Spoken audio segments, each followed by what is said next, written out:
মশা এমন একটা কীট যা প্রায় সব জায়গাতেই দেখা যায়। বিশেষ করে নাতিশীতোষ্ণ অঞ্চলগুলোতে মশার উপদ্রবটা প্রচণ্ড বেশি থাকে। আর বর্ষাকালের মশার উপদ্রবটা কিন্তু প্রচণ্ড বেশি হয়। জমা জল জমে মশার ডিম পাড়ে, আর সেই মশা থেকে আমাদের কিন্তু ডেঙ্গুর মতন ভয়াবহ রোগ হয়।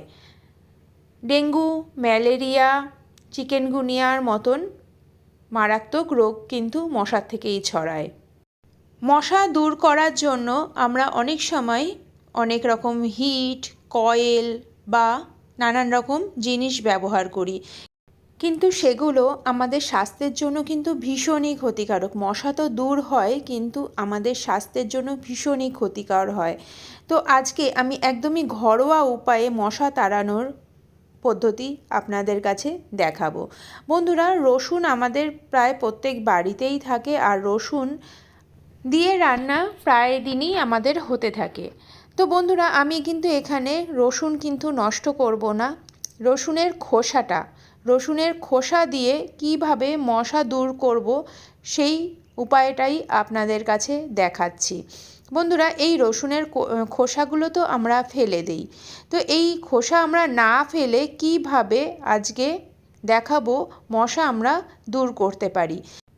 বন্ধুরা, রসুনের খোসায় এমন একটা ঝাঁঝালো গন্ধ আছে যাতে মশা, মাছি, নানান রকম পিঁপড়ে, আরশোলা এই সব কিছু কিন্তু দূর হয়। তো এইভাবে আমি রসুনের খোসাটা ছাড়িয়ে নিচ্ছি। আমার এখানে যতটা পরিমাণে রসুনের খোসা ছাড়িয়েছি, আমার 2 থেকে 3 দিন কিন্তু খুব ভালোভাবে হয়ে যাবে। এখানে আমি 1 কাপ পরিমাণে জল নিয়েছি, বড় কাপের 1 কাপ পরিমাণে জল নিয়েছি। জলটাকে আমি গ্যাসে বসিয়ে দিয়েছি ভালোভাবে গরম হতে, আর এর মধ্যে রসুনের খোসাগুলোও আমি কিন্তু দিয়ে দিচ্ছি। বেশ ভালো করে ফোটাতে হবে যাতে এর যে ভিতরের ঝাঁঝালো অংশটা এই জলের মধ্যে চলে আসে। বন্ধুরা, আমি এখানে আমার এই লেবুটা কিছুটা পুরনো হয়ে গেছিলো বলে আমি সেই রকম লেবুই নিয়ে নিচ্ছি। আর আপনারা পাতিলেবু ঘরে থাকলে পাতিলেবু দিতে পারেন, বা যে কোনো লেবু আপনারা দিতে পারেন। অনেক সময় আমাদের দেখা যায় যে ফ্রিজে লেবু থাকতে থাকতেও খারাপ হয়ে যায়, সেই লেবু না ফেলে আপনারা কিন্তু এইভাবে ব্যবহার করে নিতে পারেন। আর এই লেবুর খোসাটা কিন্তু আমি ফেলবো না, লেবুর খোসাটা দিয়ে কি করব সেটাও আপনাদের কাছে পরে দেখিয়ে দিচ্ছি। ভিডিওটাকে স্কিপ না করে পুরোটা দেখার অনুরোধ রইল। আর বন্ধুরা, আমি এর মধ্যে দিয়ে দিলাম গোলমরিচ। আপনারা চাইলে গোলমরিচটাকে একটু গুঁড়ো করে নিতে পারেন, আর অবশ্য আমি এইভাবে গোটা দিয়েছি, তাতেও কোনো রকম অসুবিধে নেই, কারণ জলে ফোটানোর সাথে সাথে কিন্তু এর গোলমরিচের যে নির্যাসটা এই জলের মধ্যে চলে আসবে। খুব ভালো করে আমি ফুটিয়ে নিলাম বেশ খানিকক্ষণ। দেখুন, জলটা খুব ভালোভাবে ফুটে গেছে। এবার বন্ধ করে দিচ্ছি, ঠান্ডা হতে দেব কিছুক্ষণের জন্য। বন্ধুরা, জলটা ঠান্ডা হয়ে গেছে। এবার আমি একটা স্ট্রেনারের সাহায্যে ভালো করে ছেঁকে নিচ্ছি। ছেঁকে নেওয়ার পরে যে এই জিনিসগুলো কিন্তু আমি ফেলবো না। এটা একটা কাপড়ের পুঁটলি করে যদি আপনারা আপনাদের জানলার কাছে রেখে দেন, তাহলেও কিন্তু মশা কিন্তু ভিতরে একদমই আসবে না। তো এইভাবেও আপনারা কিন্তু কাপড়ের পুঁটলি করে রেখে দিতে পারেন। আবার এই জলটাকে আমি একটা স্প্রে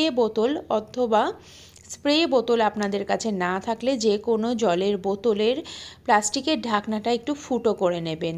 ফুটো করে এর মধ্যে জলটা নিয়ে আপনারা স্প্রের মতন ব্যবহার করতে পারেন। বন্ধুরা, আপনারা নিশ্চয়ই জানেন এই যে জলের বোতলের ঢাকনাটা ফুটো কেমন করে করব। কোনো সরু সুচ যদি থাকে আপনাদের ঘরে, তো সুচটাকে ভালো মতন গরম করে নেবেন, তারপরে আপনারা অনায়াসে কিন্তু ফুটো হয়ে যাবে। এবার এই লিকুইডটাকে আমি রান্নাঘরে খুব ভালো করে লাগিয়ে দিচ্ছি। এতে আমাদের অনেক সময় দেখা যায় যে আমাদের কিচেনে কিন্তু পিঁপড়ে, আরশোলার উপদ্রবটাও প্রচণ্ড বেশি থাকে, আর বিশেষ করে মশা, মাছি তো থাকেই। মশা তো অবশ্যই এতে যাবে, এমনকি মাছি, আরশোলা, পিঁপড়েও কিন্তু দূর হবে। আমি গ্যাসের নিচে, গ্যাসের পিছনে এই সমস্ত জায়গায় এই স্প্রেটাকে করে দিচ্ছি। বিশেষ করে বন্ধুরা দেখবেন আপনারা আপনাদের বাড়ির যেসব জায়গা একটু অন্ধকার সেই রকম জায়গায় কিন্তু মশার উপদ্রবটা প্রচণ্ড বেশি হয়ে যায়। বিশেষ করে খাটের তলায় অনেক সময় দেখা যায় যে মশা কিন্তু খাটের তলায় প্রচণ্ড বেশি পরিমাণে থাকে। তো আমি এখানে খাটের তলাতেও বেশ খানিকটা করে কিন্তু দিয়ে দিলাম। এই রকম অন্ধকার জায়গাগুলোতে কিন্তু মশার উপদ্রবটা প্রচণ্ড বেশি থাকে। ফ্রিজের পিছনে সমস্ত জায়গায় খুব ভালো করে আমি দিয়ে দিচ্ছি। ফ্রিজের পিছনে, আলমারির পিছনে, কিচেনে, অথবা আপনাদের বাড়িতে যে ইনডোর প্ল্যান্টগুলো থাকে সেই ইনডোর প্ল্যান্টের মধ্যে কিন্তু অনেক সময় দেখা যায় যে জল জমে থাকে। তো সেই রকম জমা জলে কিন্তু মশার উপদ্রবটা বেশি হয়। তো সেখানে অবশ্যই এই স্প্রেটাকে করে দেবেন। তাছাড়া আমাদের ঘরের যে পর্দা থাকে সেই পর্দাগুলো যদি ডার্ক কালারের হয় সেখানেও কিন্তু মশা কিন্তু বসে থাকে, মশা কিন্তু প্রচণ্ড উৎপাত করতে থাকে। তো সেই রকমের পর্দার মধ্যেও কিন্তু আপনারা লাগিয়ে দিতে পারেন।